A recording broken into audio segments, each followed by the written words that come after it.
All right, this is the City of Reno Planning Commission meeting, Wednesday, September 17th, 2025 at 6 p.m.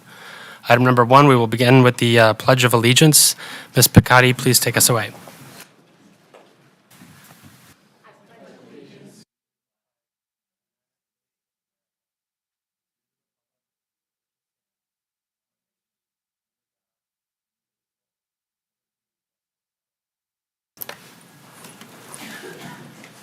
Item number 2, roll call. Madam Clerk. David Jockman, Here. Jacob Williams, Here. Manny Becerra, Here. Christina Del Villar, Here. Tina Gonfiantini, Here. Carrie Romeyer, Here. Alex Velto. Here. We have a quorum of the Reno City Planning Commission. Before we begin item number 3, I will let everyone know in chambers that we will have opportunities for public comment on items 7.1 and 7.2. So if you are here to speak specifically about an item, those are the items for Summit Ridge and the Lumen Data Center. I encourage you to submit your comments during the public comment time for that item. We will now go with item number 3, public comment. Madam Clerk. It should be noted for those in the audience that comments are to be addressed to the Planning Commission as a whole. Comments heard under this item will be limited to 3 minutes per person and may pertain to matters both on and off the Planning Commission agenda. Please note that the Planning Commission may not take action upon any matter not agendized for possible action on today's agenda. When you are called on for public comment, please state your name for the record and begin speaking. The timer will begin when you say your name, and you will be afforded 3 minutes. If you are an attendee in the Zoom meeting and would like to make public comment at this time, please raise your hand. Lastly, while in this room, please be respectful. Warnings will be issued by the presiding officer if there is disruptive behavior, and you will be asked to leave chambers if the behavior continues. We have received correspondence for this item that was forwarded to the Planning Commission and entered into the record. I also have 2 request to speak forms. First up is David Turman.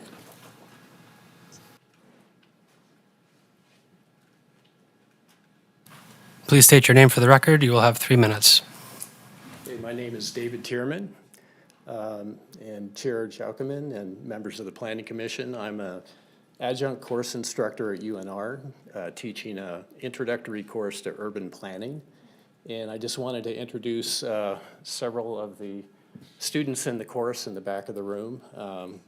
I felt that this was a good opportunity for them to see land use issues and land use process in person. So that's why we're here, and appreciate your service to the city of Reno as well. Thank you.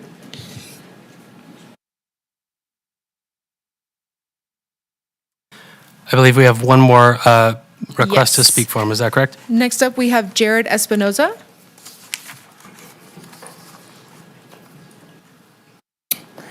Hello, my name is Jared Espinoza, and I just wanted to bring up water when it comes to your guys' planning throughout the city. I don't know if any of you have looked for water when you're walking downtown or anything, but to find free water, you have to walk at least a mile, if not 2, and that's hoping that that water station is available. If it's turned off for whatever reason, then you're going to be looking at another 1 or 2 mile walk, and in 90, 100-degree heat, you're going to be losing a lot more water than you can consume just on that walk alone.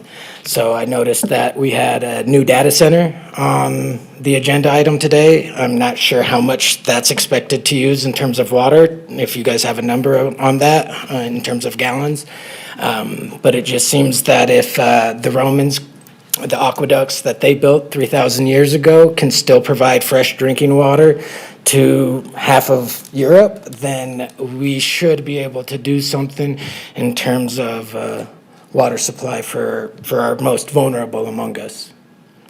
So thank you for your time. Thank you, Jared. We also have Manny Becerra online.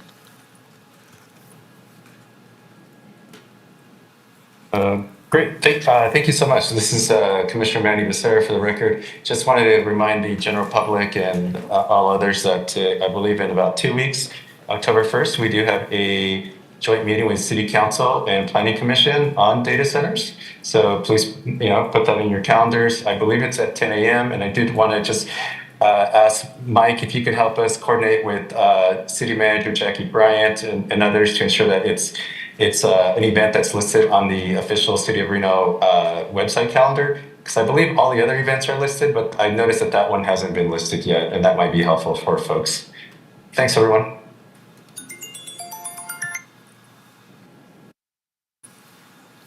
Madam Clerk, do we have any other requests to speak? No, that's it for public comment. And as far as item number 3.1 goes, do we have any requests to speak in chambers? Hearing none, we will move on to item number 4. That is approval of the agenda for possible action, September 17th, 2025. Can I get a motion to approve the agenda for tonight's meeting? Commissioner Valto, move to approve. Commissioner Del Villar, second. We have a motion and a second. All those in favor say aye. Aye. Motion carries unanimously. Item number 5, approval of the minutes for possible action, Reno City Planning Commission meeting minutes from September 3rd, 2025. Can I get a motion to approve the minutes from our last meeting? Commissioner, go ahead. Go ahead. Commissioner Williams, I'll make the motion. Commissioner Del Villar, I'll second. We have a motion and a second. All those in favor say aye. Aye. Aye. Commissioner Valto, I'll need to recuse. I was not present at that meeting. Any opposed? Okay, motion carries unanimously with one recusal. That is Commissioner Valto. Item number 6, staff announcements. Mr. Raley. Thank you, Mr. Chair. Just a couple quick updates from City Council. At their last meeting, the council did approve the ADU ordinance that was reviewed by this board with your changes. That will go to City Council next week for second reading. Also, they did vote to not object to the Regional Planning Commission denial of the Stonegate amendment. It's our understanding that the applicant will pursue an appeal to the Regional Governing Board through their course. Next week on City Council agenda, the Mount Rose Junction specific plan district that this board voted to technically deny. It was a tie vote. That will be heard by City Council, as will the Orcrest zoning map amendment, which you approved at your last meeting. Commissioner Becerra beat me to the punch on the joint meeting that will be on the 1st at 10 a.m. And Commissioner Becerra, I will reach out to our comms team to see if that can be added to the calendar. Also, our regular meeting on the 1st has been canceled. There are no items scheduled for that agenda, so we will not be having a regular meeting on October 1st. Those are my announcements. We will move on to item number 7, public hearings. So the first item we will hear tonight is item 7.1, staff report for possible action, case number LDC 25-00040, Summit Ridge Apartments Major Site Plan Review. For this item, we will start with disclosures. We will then go to a staff presentation, applicant presentation, and then we will have public comment on this item. So for item number 7.1, we will begin with disclosures from the commission, starting with Commissioner Valto. Commissioner Valto, I believe I spoke with the applicant's representative, but I may be misremembering that. That's the only disclosure I have. Commissioner Del Villar, I've read all of the materials and familiar with the site. Commissioner Gonfiantini spoke with the applicant representative, read and reviewed the materials, familiar with the site. Commissioner Jockman, phone call with the applicant representative, and read and reviewed materials. Commissioner Williams, read and reviewed the materials, and I am also familiar with the site. Commissioner Romeyer. No disclosures. Commissioner Becerra, for the record, read and reviewed materials, and I am familiar with the site. We will now proceed to the staff presentation on item number 7.1. Ms. Picotti.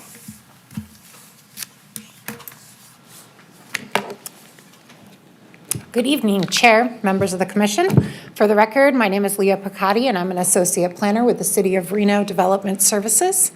This evening, I'm presenting 2 applications, but the first one here is the Summit Ridge Apartments. This is a major site plan review. The subject site is located on West 4th Street, coming from downtown, going down West 4th. This is kind of right before you get around that corner that hits the McCarran intersection. The site is just under 2 acres in size. Anybody who's gone up and seen this site will notice that it's severely sloped. And it is undeveloped at this time, except that there is sidewalks and street trees anticipating development in the future. So it's a nice looking site. It's just a little bit difficult to develop, which is why the applicant is coming in tonight with a request for a major site plan review for fills greater than 10 feet. So this will be grading resulting in fills greater than 10 feet in depth, which requires a major site plan review. Everything else that you're going to see tonight is in compliance with Reno Municipal Code. So this subject site is located in the mixed-use suburban zoning district. Key issues that were analyzed by staff were the overall site design, compatibility with surrounding uses, and traffic access and circulation, mostly just because it's on that corner there. So regarding the overall site design, we're looking at, like I said, just under 2 acres of site area with 1.51 acre development area and almost a half acre of undisturbed area. The grading will result in fills of up to 21 feet in height. This is all going to be done to accommodate a 40-unit multifamily development with the regular amenities you would see with multifamily. The building will be approximately 49 feet in height, provide vehicle parking spaces. The result will end up being somewhere between 45 and 47% of open space and 53 trees on the site. Now that multifamily development is allowed by right within the mixed-use suburban zoning district, as well as that height. Anything that exceeds 55 feet in the mixed-use suburban would then require a site plan review, but since this is under it, the development itself does not require an entitlement, only that grading resulting in fills over 10 feet.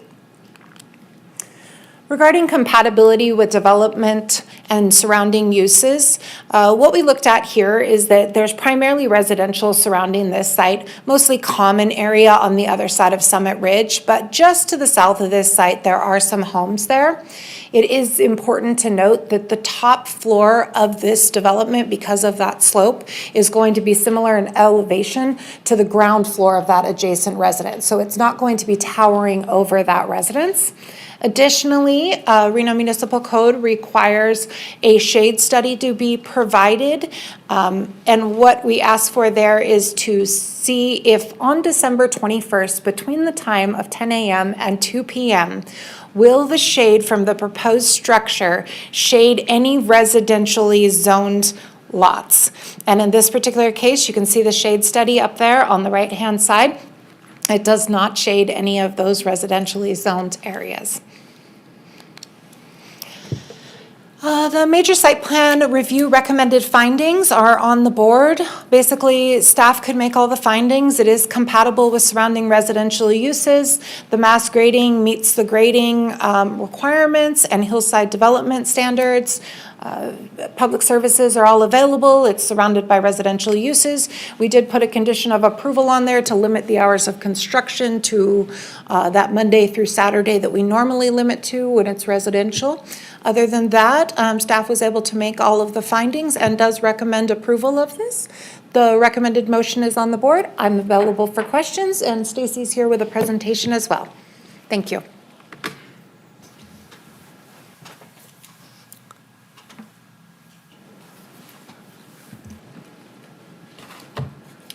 Good evening, commissioners. Much of my presentation mirrors Leah's, so I will try to be brief and concise. Stacy Huggins, for the record, with Wood Rogers, representing the applicant in this project. I'm going to skip over where it's at and also the zoning. Again, as Leah mentioned, we are here tonight looking for an approval for a major site plan review for grading, resulting in fills over 10 feet. As Leah mentioned, oops, sorry, I got a little gun shy there. This project has fills up to 21 feet. You can see that area in the blue on the exhibit on the screen there. That whole area is going to be filled. When I show you the topography Here on the slope map, you'll get some idea as to why those fills are 21 feet in depth in that area where the building is. You can see that we were very sensitive in the design of this site to stay out of the slopes that are over 30%. That's that very dark red area. We really did our best to mitigate and place the building in an orientation that preserved that area, not only just because we didn't want to touch those steep slopes, but we think it's a nice benefit to keep that undeveloped as this project moves forward. Going back to the grading, again, the total disturbed area is 1.5 acres. The rest of it, about 1/2 acre, remains undeveloped. The fills are up to 21 feet in height. We have an import on this infill site of 2,500 cubic yards of cut and 11,000 cubic yards of fill for a net gain of 8,500 cubic yards. We do have a couple areas where there are retaining walls planned. There will be a retaining wall along the southeast edge of the building, which is actually the building serves as the wall on that side. It's not a separate wall, it's the building. And then there's also a retaining wall located at the south end of the building that is there to retain from a grading perspective. Any of the areas that are disturbed by the grading that are not landscaped as a part of this project will be reseeded so that it blends with the natural vegetation in this area. I just wanted to show you a couple of the renderings of the buildings so that you have an idea of what this will look like. This is what it will look like to the north facing Summit Ridge Drive. Again, the building is approximately 49.5 feet tall to the tallest parapet. There will be 3 subterranean levels, including a maintenance level, which is actually accessed from a driveway further around the corner on Summit Ridge Drive. The main access is boy, the site is hard to orient, but the main access would be in the bottom left-hand corner of the screen there. Call it the southeast corner. And then there's also an emergency access drive to the maintenance facility further to the northeast. I got my east and west backwards, I think, today. Up in the upper corner of this site. Again, just a couple pictures of the buildings so you can see how they look from all the angles. And then just to touch on the shading analysis, we also spent quite a bit of time analyzing the shading for this project. In fact, it more than once triggered some redesign for this building and how tall it would be and how it would be oriented on this site. But you can see from these images here how the building that we're proposing today does not exceed the shading allowances on December 21st within each of the windows. That summarizes my presentation. I'm available for any questions that you may have. The architect is also here and the developer is here if you have any questions specific to that. Thank you. Thank you. We will now move into public comment for this item, item 7.1. Madam Clerk, I did not receive any correspondence for this item, and I do not have any request to speak forms. do we have any requests online? I do not have anyone with their hand raised online. Do we have any requests in chambers to speak on this item, Summit Ridge? Hearing none, we will move to questions from the commission. Commissioner Velto. Commissioner Velto, I'd actually just like to make an additional disclosure I forgot to make earlier. I own a house that is maybe 3,000 feet away, so I just wanted to clarify that on the record. I don't believe that'll affect my impartiality, and I can be fair and impartial on this project.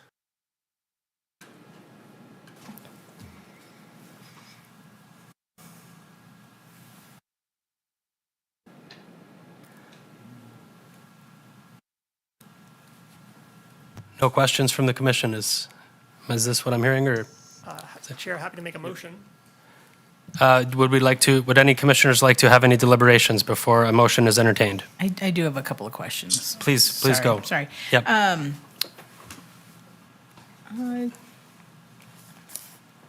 think this is, I think it's probably for either of you guys, so Lee, if you want to pop up. If I'm looking at the property and then there's a building sort of to the, I guess, south, that's a business, correct? That's not a home. The homes are in the front-ish, to the north. For the record, Leah Picotti, the homes are to the south. The homes are to the south, okay. So, There's a small development of homes, and I want to say it's maybe like 10 homes right there to the south. okay, because I'm just trying to figure out, based on some of the, oh yeah, thank you. Oh, I see, so the south, okay, so I guess to the, I don't know, southeast. Basically, my question is, will the height of the building at 49.5 impede the visibility of the homes to the south? I don't necessarily know that it matters for the business that's to the, We don't anticipate that it's going to impede the visibility.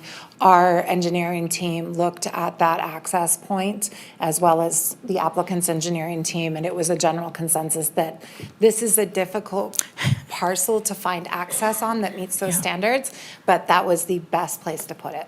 okay. And then, just out of curiosity, and maybe this is for the applicant, December 21st, what's the significance of doing the shading on that date when that's one of the shortest days of the year? It is. It's the winter solstice. So it's when the sun is at its lowest portion in the sky and the greatest shadow would be casted at that time. Got it. Thank you.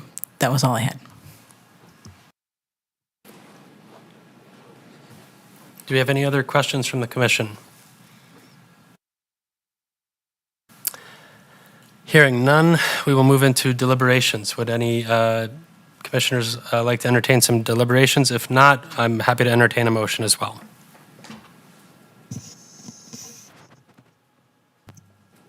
Chair, happy to make a motion. Please proceed. In the matter of case number LDC 25-00040, based upon compliance with the applicable findings, I move to approve the major site plan review subject to the conditions listed in the staff report, and I can make all the findings. Commissioner Del Villar, I Second.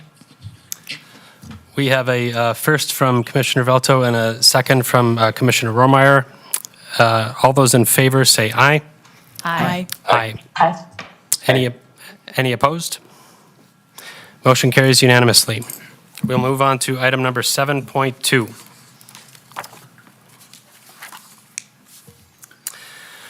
Item number 7.2, staff report for possible action, case number LDC 26-00009, Lumen Data Center. For this item, we will start with disclosures.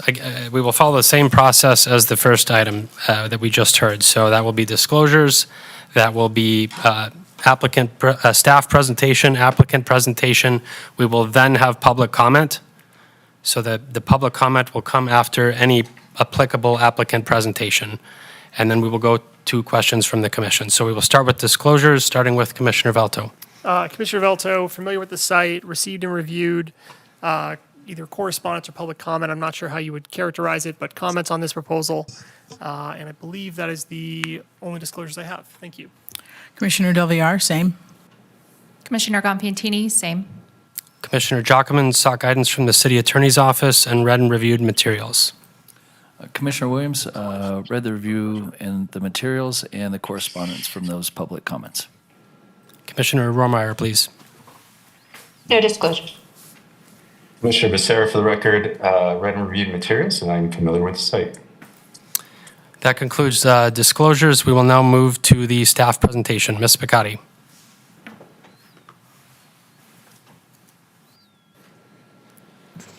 Thank you. For the record, Leah Picotti.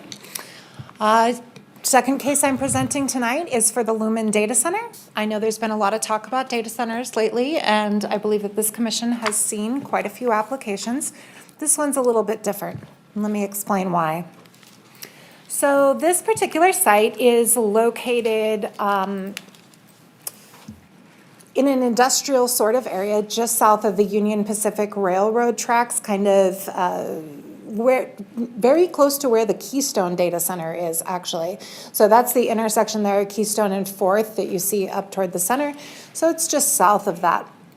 This site is a relatively small site. It's about 0.28 acres.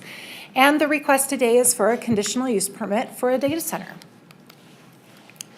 The zoning district here is general commercial, but you can see that the site is surrounded by industrial zoning on 3 sides. Key issues that staff analyzed in this request were compliance with Reno Municipal Code and compatibility with surrounding uses and developments. So here's why this site is a little bit different. This site was originally developed as a communication facility, perhaps a data center, in 1999. Between 1999 and 2006, the previous owner, or maybe two owners ago, did maintain an active business license for an unmanned communication facility. In 2017, Lumen Technologies acquired the site. It has operated continuously since 1999. But in 2025, when we all started talking about data centers, our business licensing department conducted an audit. And they went in and looked at potential sites that they thought might be operating as a data center, but maybe we didn't have them properly classified because we didn't have the data center use in Reno Municipal Code up until just a few months ago. So business licensing conducted the audit. They found a utility license for this. They contacted the owner, and Lumen Technology immediately said, oh my gosh, we didn't know that we needed this. We thought we had the utility license. We didn't realize a business license was required. They applied for a business license, but under new code, all data centers require a conditional use permit. We couldn't deem it existing because they didn't have a valid business license. Had they had a valid business license up through the past 12 months, we could have just said it was legal non-conforming and existing, and we wouldn't be here tonight. But because they didn't have that business license, that's why we're here tonight. Sorry, I don't think my clicker is working very well. All right, so regarding compliance with Reno Municipal Code, what you're looking at here is an existing 6,000 square foot building. It has a gated parking area, 3 parking spaces. It has 15% landscaping, which is what's required in the general commercial zone. The only thing that's not compliant is that they don't have any ADA parking. And regardless of if they need it, it's required under code. So we do have a condition of approval on this that requires them to make one of those parking spaces into an ADA compliant parking space. Regarding compatibility with surrounding development and uses, this was provided by the applicant, and I like it even though it's a little bit small. So what you see in the middle there outlined in yellow is the site. To the north is a vacant lot that's currently being used for staging for the development of the Keystone Data Center, just to the north of that. To the south is essentially a vacant lot. There are 2 houses there, or what look to be like houses, but they're totally boarded up. And when I went back and looked at what those had been, they've been commercial, industrial type uses for years and years and years. So long time since they've been residential. Now, to the east of the site, we have an existing car wash. And it's a little bit hard to see, so I just put this picture up there. But that car wash does go all the way up to the back of this property. And then on the west side, we have a residence directly across, located in the industrial zoning district. So at this time, we don't allow single-family residences in the industrial zoning district. So this is a legal non-conforming single-family residence in the industrial zoning district. Now, let me back up a little bit, sorry. This is our new standards for data centers. And basically what this says is that if there's a residential zoning or a residential use, the loading docks have to be screened. And they have to be screened by either another building in between the loading dock and the residential use, by a 10-foot masonry wall, or a 30-foot wide enhanced landscaping area with a 3-foot berm, a 6-foot tall masonry wall, and landscaping designed to screen the loading docks from the residential areas. However, these requirements can be modified through the conditional use permit review.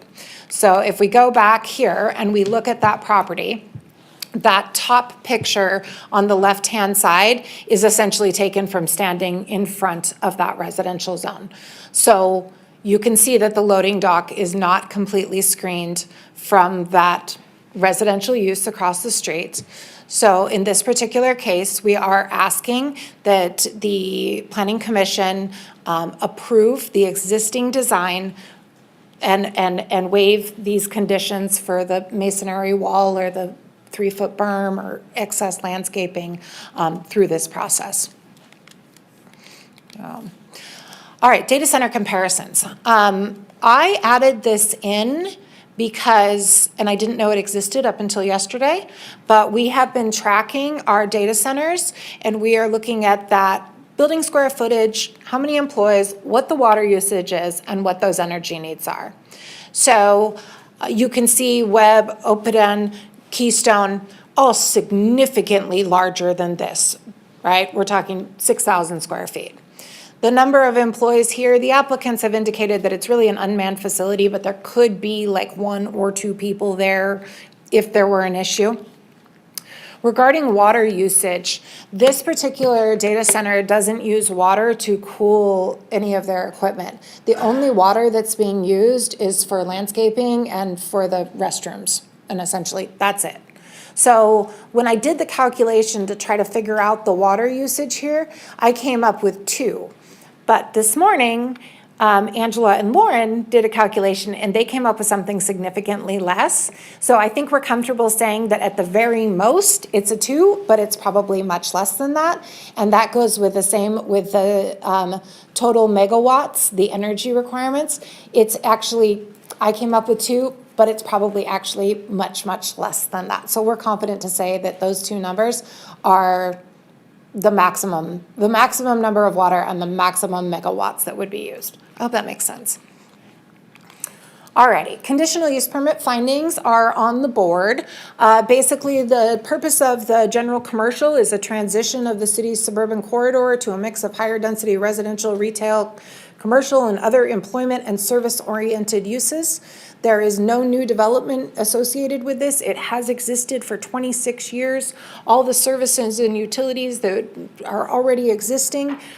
Is it compatible with the types of surrounding development? Yes, we have commercial and industrial uses. We do have that one residence in the non-conforming residence in the industrial zoning district. And staff found that it is existing with no enforcement cases in 26 years. If you look up, I'll put in a caveat there, if you look up this property, it does show enforcement cases, but if you actually go in and look, it's on the adjacent vacant properties and it had to do with vagrant and graffiti and things like that. So staff is able to make all of the findings and does recommend approval. The recommended motion is on the board, and I think that the applicant has a presentation as well. If there's an applicant presentation, please proceed. We have the applicant online, so we will get them okay. promoted to a panelist in a minute here.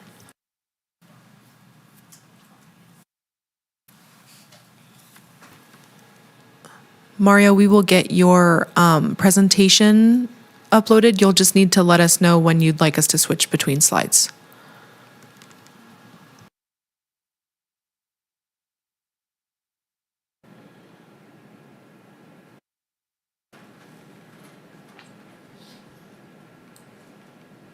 Good evening.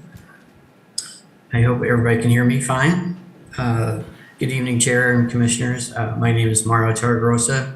I am with IMED Corporation. I am representing Lumen Technologies for this conditional use permit. Next slide, please. As Leah had demonstrated earlier, and I want to thank her for really diving into a lot of the data, but this is, we are requesting a approval for our conditional use permit. The building license unfortunately was overlooked, and we are trying to comply with the city's current codes and amendments. The building has been operating since 1999 as a telecommunication gateway building. It has not changed since then, and we are hoping to, there are no plans to alter its use in any way. Next slide, please. This slide kind of identifies, we want to kind of reiterate that the electrical usage is under 2 megawatts. And as you can see, our water usage has reduced over the past 3 years.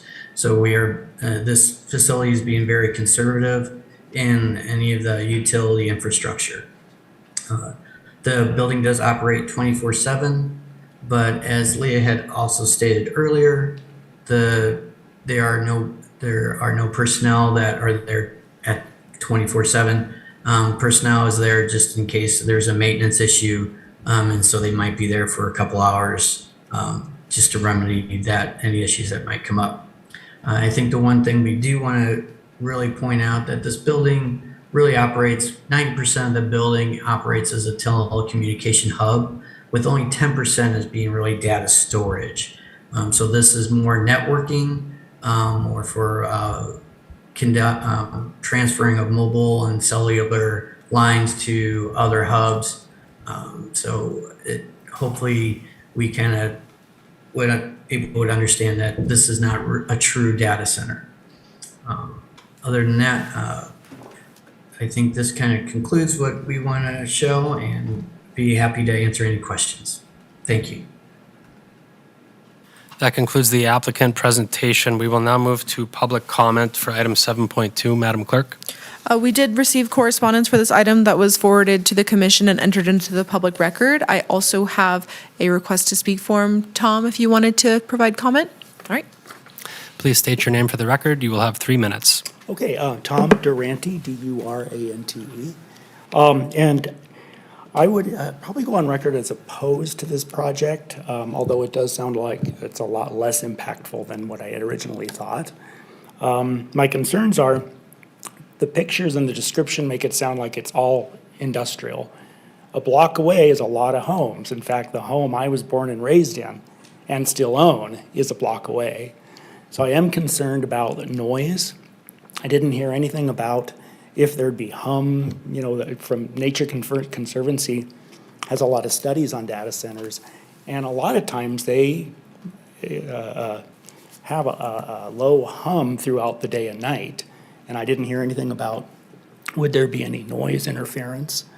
I was glad to hear that there would not be too much of a water consumption or power consumption, because I was concerned about the reliability of the electricity and the electrical grid in the area.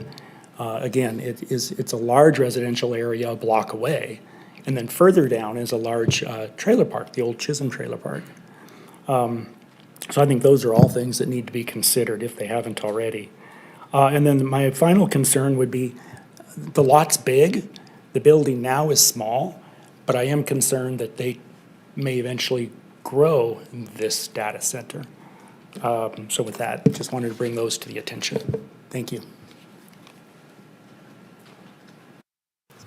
Thank you, Tom.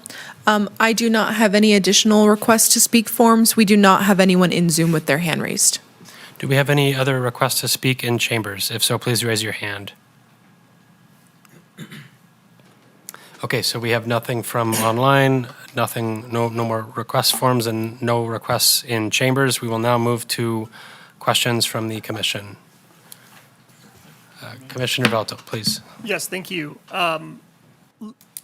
Chair, I have 2 topics I want to cover in my questions. The first has to do with the waiver request for RMC, and then the second is about sound level. So I want to tell you that just in case other folks have questions and want to jump in on that. But Lee, I have some questions for you, please.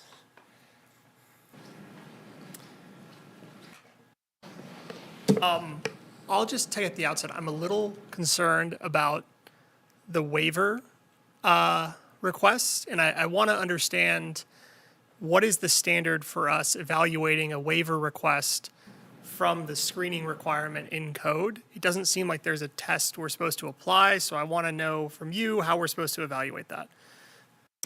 Absolutely, and that's a fantastic question. For the record, Leah Picotti.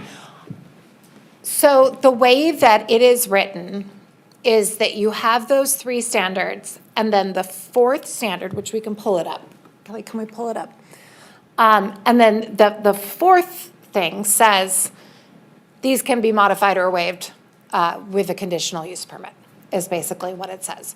So it's not that we're requiring any kind of additional deviation or a variance, which would have additional findings. This is just simply that if it's appropriate for, if you find that it's appropriate for you to waive these these restrictions, you can do so. So, sorry, quick follow-up. So if sometimes we see these waiver language and it's like, well, it can't be a special use for them, it can't be unique to them. I'm probably explaining that poorly, but we see different instances where we have a test.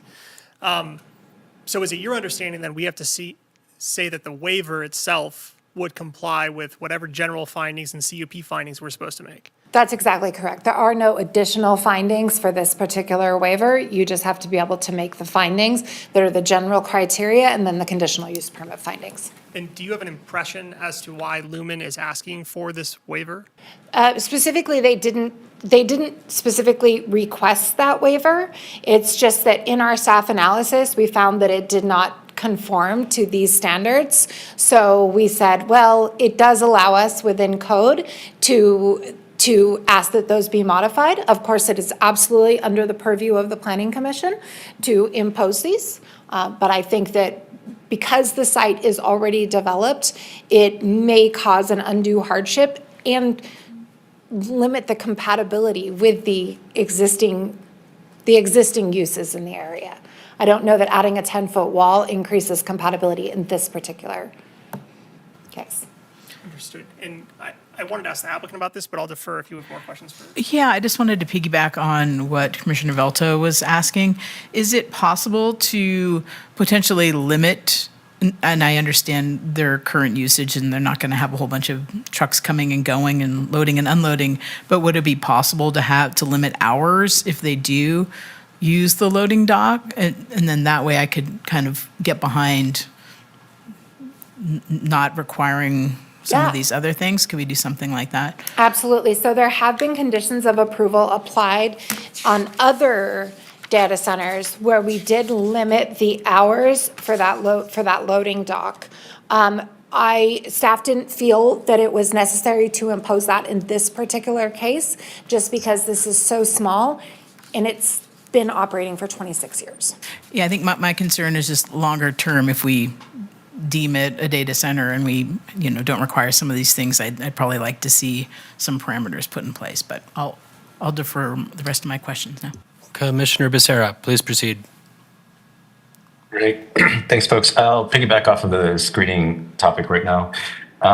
Hey, Leah, when you say that the screening requirement doesn't necessarily meet the standards or expectations based on staff's analysis of this project, can you elaborate on that? Exactly, like what are those metrics or analysis that you specifically look at to make that determination? Because I'm having a hard time with this one. I'm kind of in the middle. I want to understand why it would make sense, but maybe to Commissioner Del Villar's point too, long term, right now they're saying that they're at 10% usage as a data center, but tomorrow it could be 25 or 80% and so forth. So just want to better understand this. Absolutely. So I don't know if you can see the screen, but we have the standards for the data center up on the screen. And what this says is that loading docks and semi-truck staging areas shall be designed to minimize noise and odor impacts on residential properties. So shall be designed, but understand that this is existing. There's no design aspect here. So limit impacts on residential properties and shall not be located between non-residential buildings and residential zoning districts or residential uses unless one of the following exists. And this is that loading docks are screened by another non-residential building on the site. It does not meet that standard. There is no additional building. The loading docks are screened by a masonry wall at least 10 feet in height. That is not existing. We don't have a 10-foot masonry wall on this site. Or the loading docks are screened by an enhanced 30-foot wide landscaped area with a 3-foot berm, a 6-foot tall masonry wall, and landscaping designed to screen the loading docks from the residential areas. So when staff looked at this, staff was able to determine that the existing site does not meet any of these three criteria for the loading docks. But again, the fourth criteria here is that the requirements can be modified through the conditional use permit review. Okay. And I do want to remind everybody too that any expansion of this use would require them to come back. So if by some measure, and understand too that one of the reasons that staff didn't see an issue with this is that 26 years, no complaints, no enforcement complaints. Not one person has said, this is a problem, these guys are loading and unloading in the middle of the night, all of this stuff. 26 years, no problems. So that's why staff didn't require that. And in terms of expanding that use or increasing that use, if something like that happens, it has to come back before the Planning Commission. And that's why staff feels confident. Okay, that's really helpful, Leah. Thank you. Yeah. Any other questions, Commissioner Becerra? I do, but they don't stick with this topic. But if others want to continue with this topic, I'm happy to hold back my questions until this topic is covered. Sure. Okay. Go ahead. Commissioner Williams, for the record. Hi, Leah. Can you play out the expansion requirement for it to come back before us again? What are the thresholds for that? I don't have the thresholds in front of me, but any expansion beyond what's approved under the conditional use permit, I think it's 10%. 10%, anything that would exceed 10% expansion would be required. So building, use, anything. 10% expansion. Okay. All right. Thank you. That's all I have. I've one question, and then we'll go to Commissioner Velto. So in regards to what Commissioner Del Villar said about hours of operation, the CUP that we would be granting, if understanding what staff said about the compliance over 26 years or whatnot, could that CUP be transferred to another owner or operator and still remain valid with the terms that we would render? Yes. The conditional use permit runs with the land, not the owner. But let's keep in mind too that there have been several owners of this property over the past 26 years. And I think inherently this particular site, based on the size, the location, and how it was developed, really, it can't really be expanded without coming back to the Planning Commission. Understood. Thank you. Commissioner Becerra. Thank you. Yes, so this one's a question for the applicant or the applicant's representative that's on Zoom, I believe. The question is, I heard you say kind of towards the end that you're not a quote unquote true data center. So when you say that, I was just curious if you can help us understand that a bit better by, essentially what distinctions do you specifically hold to differentiate your operation from other quote unquote true data centers? Sure. What we're trying to have you guys understand that a telecommunication gateway building is more for telecommunications. It's not for data storage, as you would see in a data center. So you're not putting anything on the cloud. It's more of for any emergency response. Those communications go through these hubs. So it's more for phone and cellular communications than it is for data storage. And that's how this building has been operating since 1999. And there are no plans at this time to change or increase the data center portion of this building. Lumen Technologies has operated this building in this manner and would want to keep it that way, just for how they have their network hubs. Hopefully I kind of explained myself on that one. You did, and actually that's very helpful, and actually it helps maybe with a follow-up, but not for you, but for Leah and the broader staff, is like with that nuance or subtlety that was just kind of provided, for this type of operation, Leah, would this be something that would be helpful to be captured in our kind of work in progress data center ordinance that's in code right now, to help distinguish between these lighter usage data centers like this one before us and other ones that are more mid and hyperscale? Leah Picotti for the record. I think if the Planning Commission wants to look at potentially splitting up that data center versus telecommunication hub, then that's absolutely under your purview. Okay, just I think that this is all kind of a new land or new ordinance, and so a lot of stuff is kind of surfacing that is helping us kind of distinguish between the different types of uses. So this has just been really helpful. So thank you for that. I do have a couple other questions, but I will hold back unless other folks have some that they would like to throw out first. Commissioner Becerra, we'll come right back to you. Commissioner Velto. Yeah, I have a question for the applicant.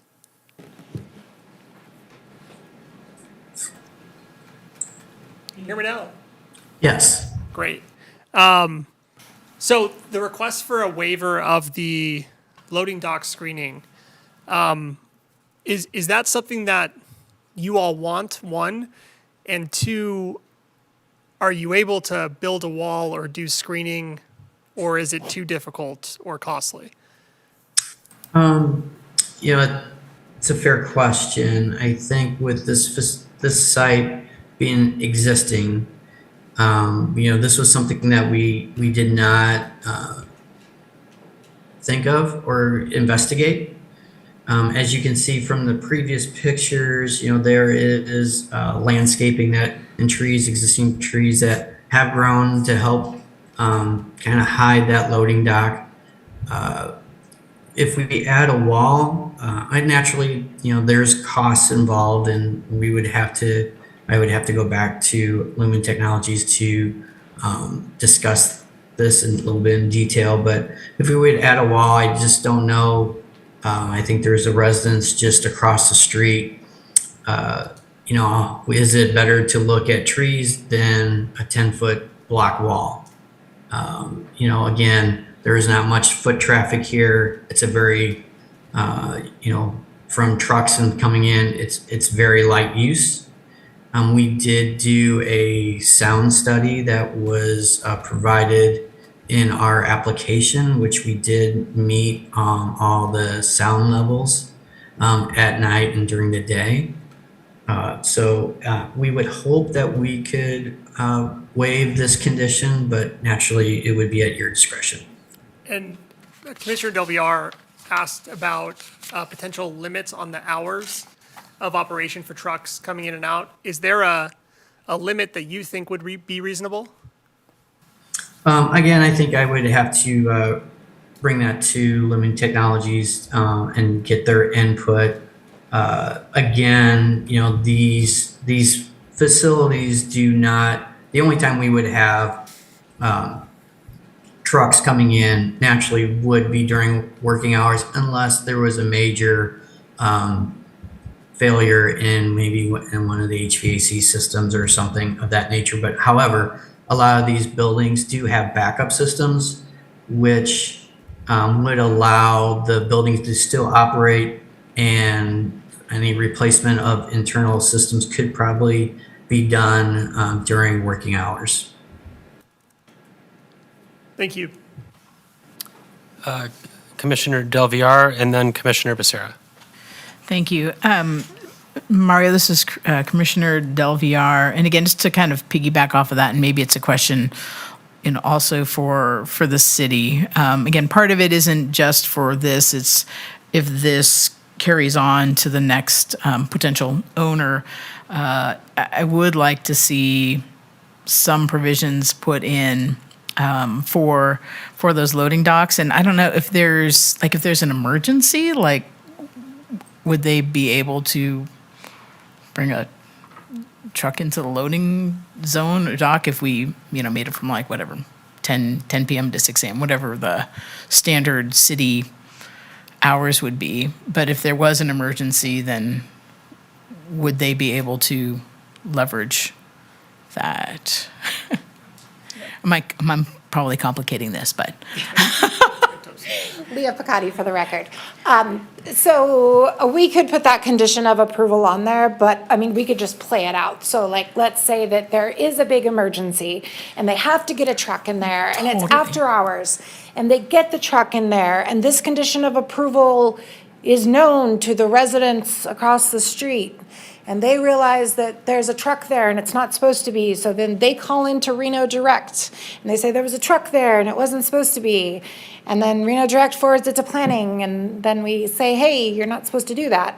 And Yep. they go, we're really sorry, it was an emergency. Yeah, got it. That's kind of, that's No, how that's and gonna- again, I totally appreciate that, because again, I just want to make sure that if this ever does change hands and turns into something else, that I just want to make sure that there's not going to be like 24/7 trucks going through there. So I'm just trying to make sure that we put conditions in place that would mitigate some of that. I can appreciate that. And I also think like that this 24/7, so in the general commercial zone, operation is only allowed between 6 a.m. and 11 p.m. And then anything between 11 p.m.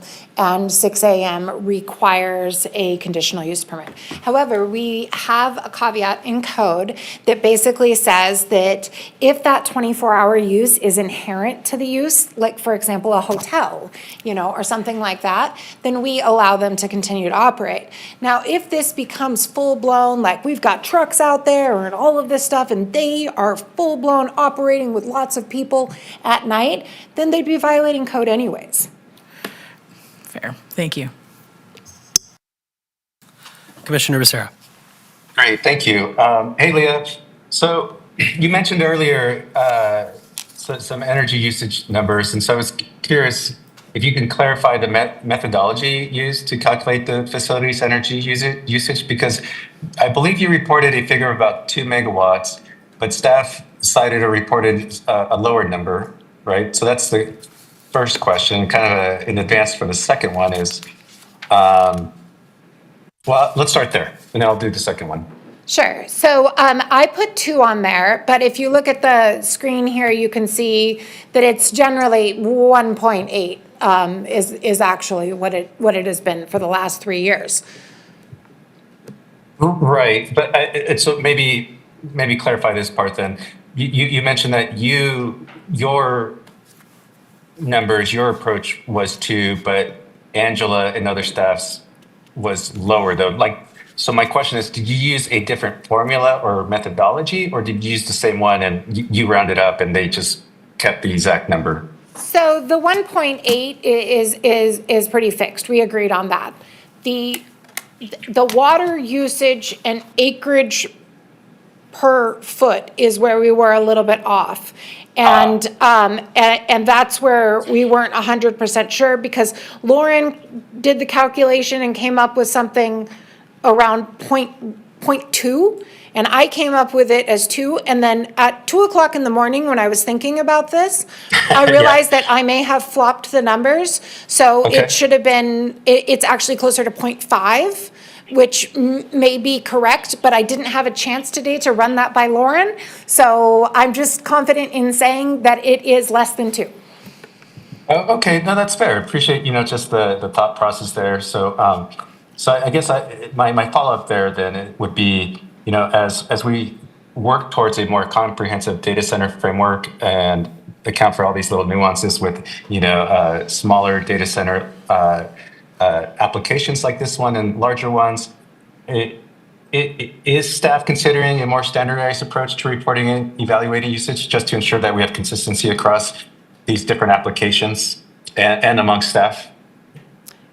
My understanding is yes. We are going to probably use something like the table that I showed in my presentation moving forward, so that we can kind of see a comparison of where these all sit. Now, I'm not a long-range planner, so I'm not involved in how this is going to move forward with text amendments through the Planning Commission and the data center. That's going to be on Lauren Knox, which is why I consulted her on this. And we will see what happens, but I think generally, this joint session that's happening on October 1st at 10 a.m. Is going to be the first stepping stone in standardizing this. Love it. Teamwork. Okay, so my next one is going to be on sound study. Just a quick one, because I think the sound study indicates that the noise levels are consistent with the ambient conditions, but I believe the report also mentions that there's a non-conforming residential use, 1 or 2 or something, right? How confident are you / staff that this compatibility finding holds if their operations scale up or equipment is modernized? I am compatible. I am Confident? I am confident Yeah. that this will remain compatible because again, the non-conforming use here is that residence. It's not the Cool. data center. Okay, okay. And then, so you feel good about it. So if you feel good, I feel good, especially given everything else that, has been presented. And then lastly, the report cites alignment with the master plan policies on economic development and innovation. How specifically was this alignment determined? I'd have to go back and look at the master plan, which I'm happy to do if you give me a couple minutes. If others have questions and whatever for the applicant or something else, cool. And if you can do it in parallel. Otherwise, I'm going to defer to you on this one. But maybe that's something that for future applications, we can elevate those alignments more verbosely, just so we can be clear about how those determinations are made. Would be a recommendation for the future.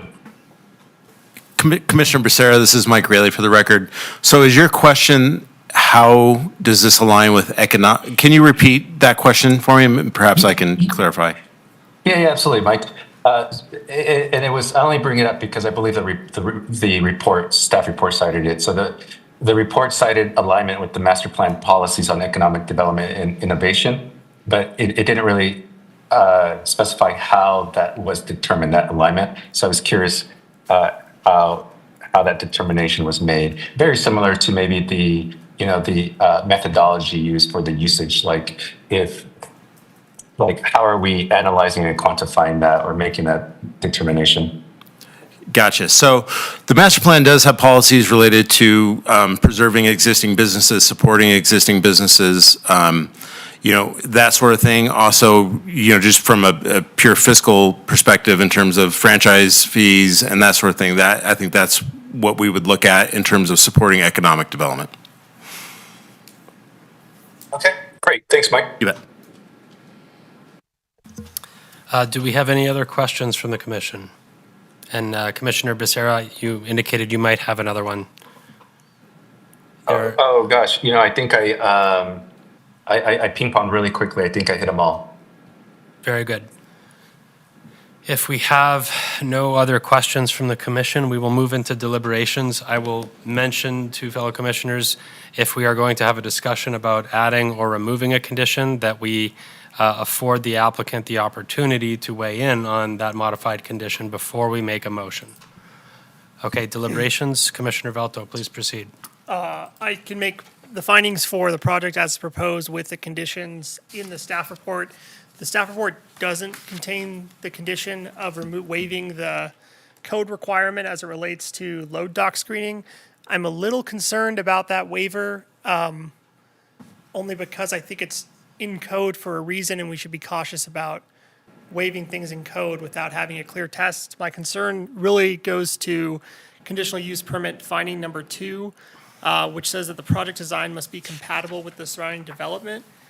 I think that is in code to ensure that the development that's surrounding it, if it's residential, is protected. All of that said, I am open to being persuaded on this, and this isn't necessarily a hill I have to die on. I am comfortable with Commissioner Del Villar's suggestion of there being some sort of time limit when trucks would come in and out with an exigent circumstances exception, and would say that should be probably normal business hours if that were something we were going to go to. And it seemed like the applicant was agreeable to that potential condition. Yeah, I'll weigh in on this as well, Commissioner Jockman. So the thought about adding in hours of restriction for truck usage is something that is palatable to me. And I think hearing that there have been no complaints, but Ms. Picotti explained the mechanism by which a complaint could be filed.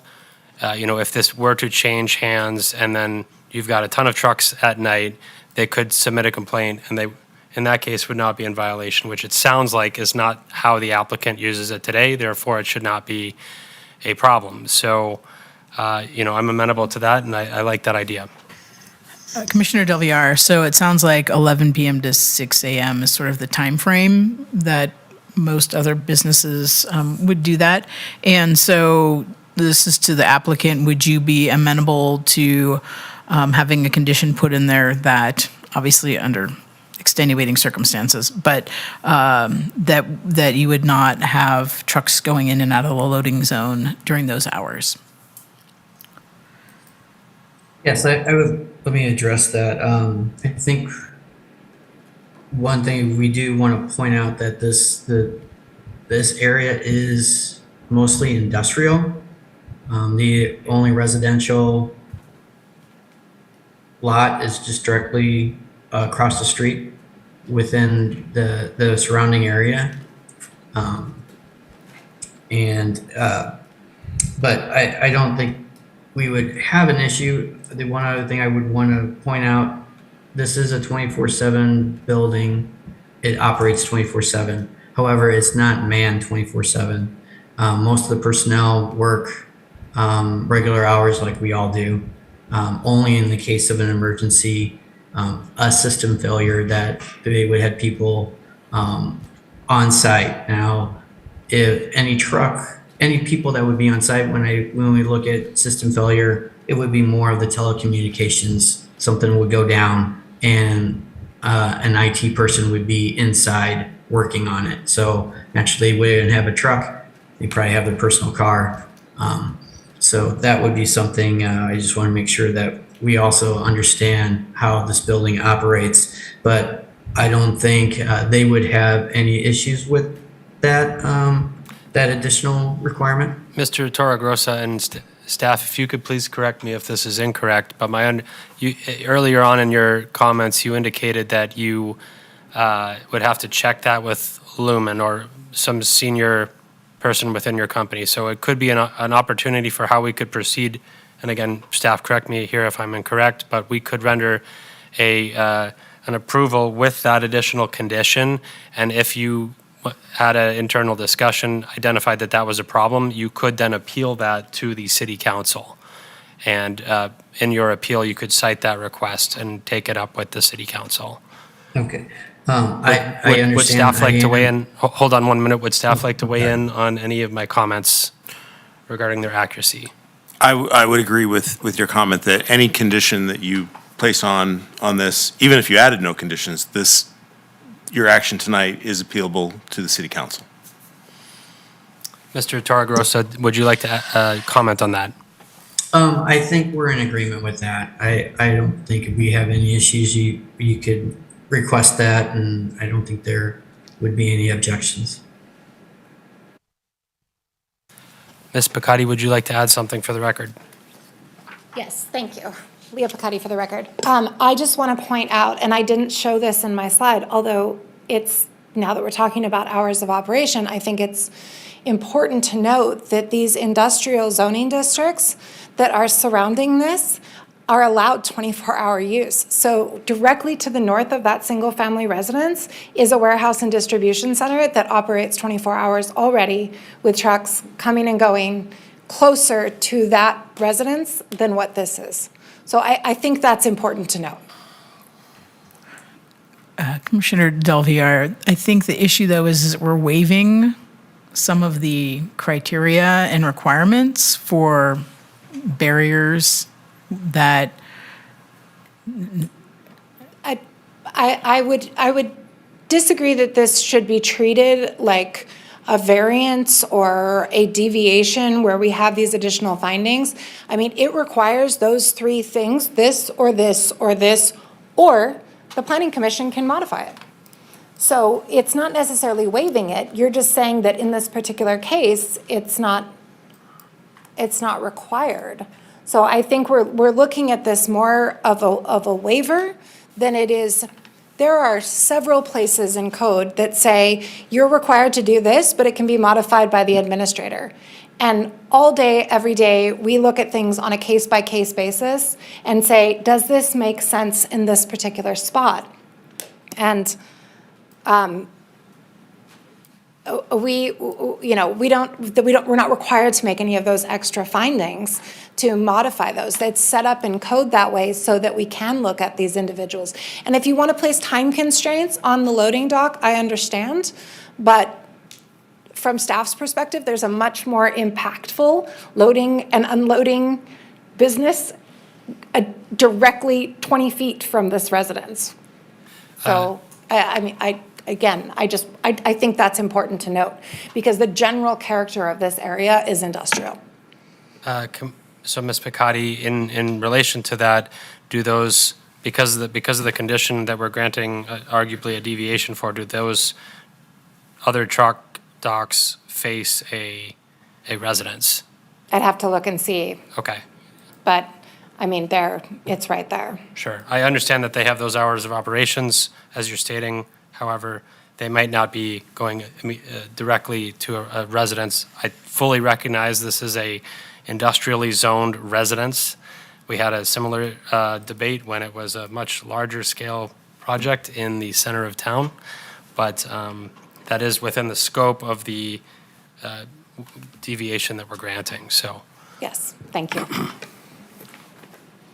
Commissioner Becerra, do you have a question? Not necessarily a question. We're in deliberation, right? We are, yes. Okay, great. No, I just wanted to Correct. highlight two things. So I support and appreciate the recommended changes initiated by Commissioner Delviar. And also, as we're applying a definition that was only recently added to code in the last year or so, and it's still evolving as reflected in the upcoming October 1st joint meeting. And in this particular case, as the applicants described, that their facility is also not a quote unquote true data center. I just think it's important that as we move forward, it's going to be particularly critical to work with staff, Leah and crew, council, applicants, the general public to ensure that these different types of data center uses are clearly defined and distinguished, just so we can consistently evaluate these projects moving forward. But, on this, I can get behind this project and appreciate the good conversation and back and forth. And thank everyone. Commissioner Becerra was right. We are in deliberations. So are there any other deliberations from the commission? Yeah, Commissioner Williams, for the record. I find this to be a little more procedural than I think it's turned into, being a business that's been operated for 26 years. But I understand the sensitivity. I think Leah gave me the best clarification. The non-conforming part of this is the house. And I actually don't even know why a non-conforming entity would even draw the requirements of a conforming business. And I guess maybe I should have asked that, but I think we're setting stipulations on an existing business on something that's non-conforming. So for me, if it was easy to add a wall, it doesn't look like that because the way that the driveway and the loading dock, you'd have to move driveway entrances and then logistically to get a 18-wheeler in there seems complicated. I thought even for a second, maybe adding some more landscaping, but it looks like that loading dock is far, far to the right, which you couldn't really do.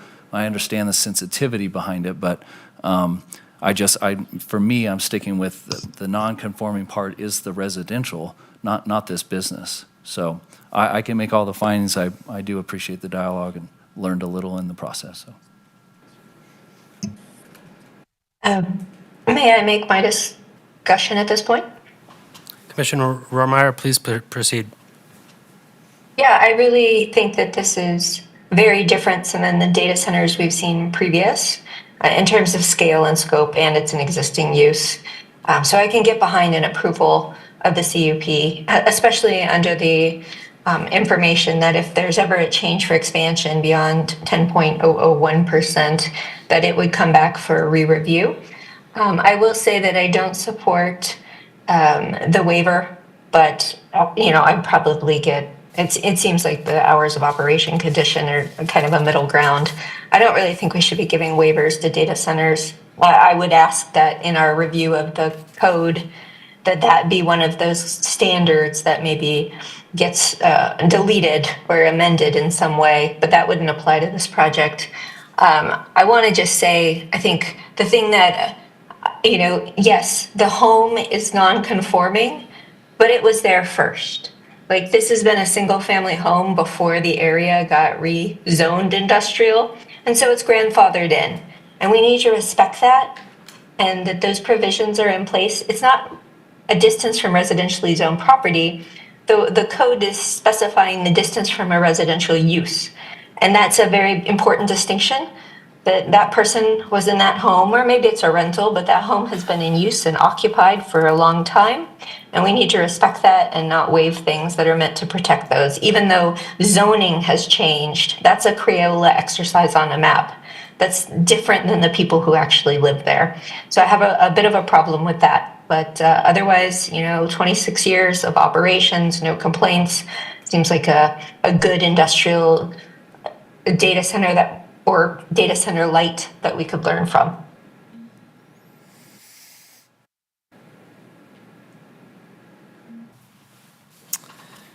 Commissioner Jockman, so I'll add one thing quickly to that. Yeah, it is the second finding within the conditional use permit. As it reads, the proposed land use and project design is compatible with surrounding development. When I read that, it does open the door a little bit to going beyond just how it's zoned. I'm really torn on this one. I think some very good points have been made in both portions of how and whether or not we should apply the hours of operation. I have a feeling that it's probably not going to make much of a material difference. So, yeah, any other thoughts from the commission? Yeah, Commissioner Williams, for the record. When I think about the hours of operation, I think Leah's comment on this is true. It all comes down to enforcement. We can set all the guidelines we want and hours of operations, but how that plays out is a thing to Reno Direct, and then a follow-up, and then maybe a letter, and then 2 weeks down the road, a slap on the hand, or whatever the case might be. So I just don't know. I don't know, considering that the surrounding areas are allowed to operate 24/7 at a much larger scale, if it makes a lot of sense in my mind to associate that to a much, much smaller operation with many, many years of proven record as far as lack of complaints to the city. So that's all I got.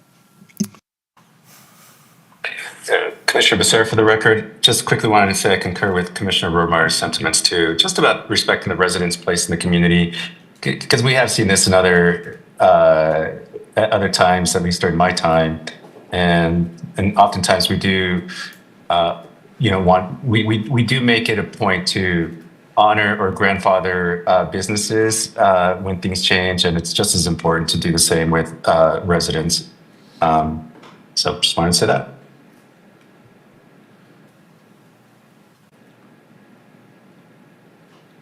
And I'm happy to make a motion too.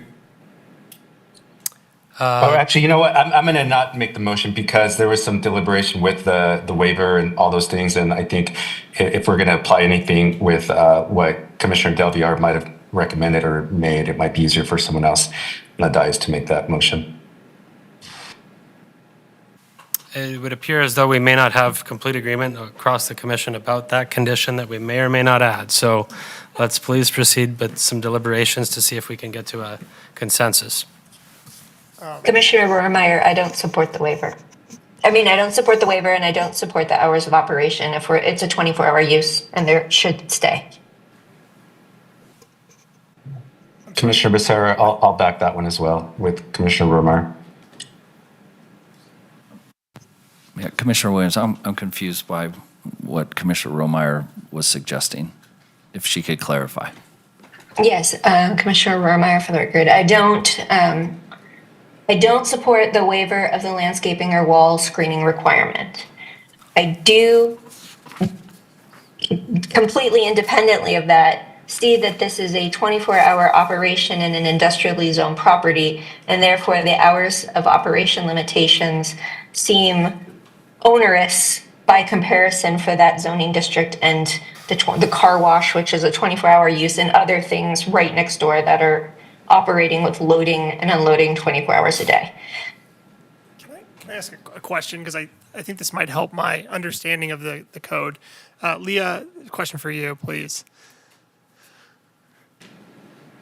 So the portion of code that says, 1, 2, 3 things you can do for screening, and then 4, planning commission can change it. Are 1, 2, 3 ever applicable by right? Like, are there situations where someone doesn't have to come before the board or the commission, and they can just build, and then they have to comply with 1, 2, and 3? Yes. Gotcha. Okay. They're use standards. So, so in other words, when usually use standards are used beyond when you are in they're development standards that are in the use standards section. So they would be reviewed at the time of building permit. And that's why it's worded that the loading docks be designed in this manner. But we're, and as somebody else said tonight, it might have been Commissioner Becerra, we're trying to figure this out, right, with these data centers. And we're working through this, and we're trying to figure out what works and what doesn't. And we wrote this code, and now we're applying it to data centers, and we are saying, does this work for every data center? So we added that 4th option, so you can do this, or this, or this, or the planning commission can modify it. And for the 4th option, is it just the planning commission can modify it, or is it the planning commission and the administrator can modify it? The planning commission can modify it because it requires a conditional use permit. So the other ones that I referred to earlier where the administrator can modify it, that's like 30-day reviews. Okay, so I thank you so much. That really helps me understand. I think I have come around on this. I view the code scheme as being, here are the set requirements if you want to do something by right that doesn't require discretionary review. In the event you need to do something that requires discretionary review through a conditional use permit, it's expected that the planning commission will put sufficient conditions to address whatever concern that portion of code is contemplating. And therefore, you don't default to one of those 3. So it's not so much a waiver, rather it's the planning commission has discretion in conditioning the project so that the requirements of 1, 2, and 3 don't necessarily apply. That's how I would view it, not a waiver. So I still think that, Mike, do you have any comments on that?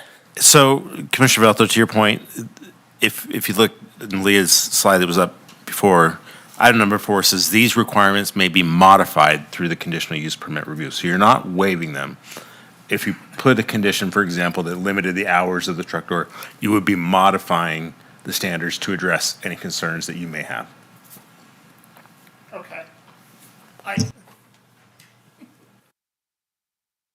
not sure if that really answers your question, but I'm stuck between, given that it's the word modify, I'm stuck between the idea that I don't like going away from code, as Commissioner Rohrmeyer has stated, the idea that it makes sense to potentially condition it in a way that limits it, as Commissioner Del Villar has stated, and also Commissioner Williams, you make a lot of good points. I don't think this has been very helpful in my last few minutes of talking, so I'll defer to y'all if you want to make a motion. No, yeah, I'll piggyback on that, Commissioner Williams, for the record. I'm behind all these standards, and as far as anything new that's coming up, it's hard to apply this to a building that's been in existence for close to 30 years. And I think that's what we're seeing. I mean, logistically, implying these types of standards or not waiving them is kind of unrealistic in my opinion. So I understand the standards and I appreciate them, and I would have no problem in a new build scenario sticking to those and making that an obligation personally. But I just get stuck on the existing part of this, and applying it to what we're looking at today. So. Commissioner Del Villar, and I appreciate those comments and all the information. I get it, and I'm still trying to absorb and trying to figure out like what does make sense. But my bigger concern, Commissioner Williams, is that this CUP goes with the land. So the next owner could potentially do something different. But to Leah's point, it's 24/7 operation anyway, so it wouldn't, it shouldn't impact that, so.